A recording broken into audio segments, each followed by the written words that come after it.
no surprises on the QE or the rates, but do you think the bank will ease further in the new year, and if so, when? Well, I think its preferred approach from now on is to ease, if you like, via the funding for lending scheme. I mean, there are some initial signs that that's successful in the data that was published this week. It's very early days.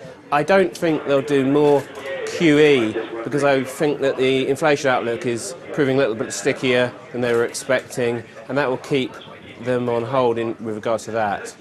So no more QE then?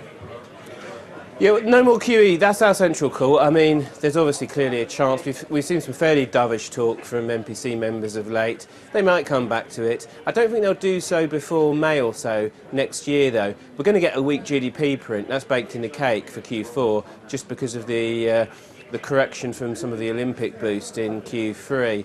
But I don't think they'll be able to see through that sufficiently to know what the underlying position is in February, so I think they'll wait until nearer May before they come back, if they do any more at all. Isn't it the case, though, that as we heard from the Chancellor and the OBR yesterday, the growth outlook is pretty grim? Our main trading partner, the Eurozone, is looking pretty grim there as well, and the latest rhetoric from some of the Bank of England hawks, if you like, has become a little more dovish.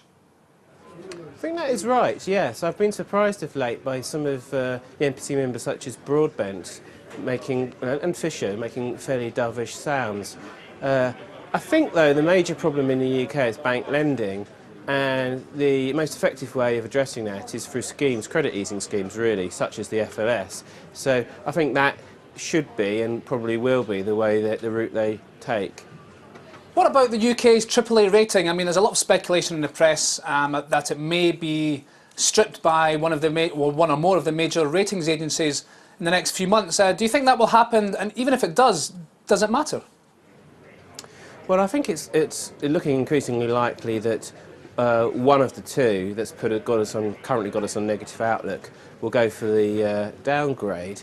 I mean, when you step back and think of all these advanced Western economies with spiralling healthcare costs and pension costs, none of them probably really deserve to be AAA, and really it's the sequencing that really matters in terms of who goes first, etc. So I think, yes, the reduction in trend growth in the UK is probably enough to tip some of them over the edge. And downgrades, does it matter?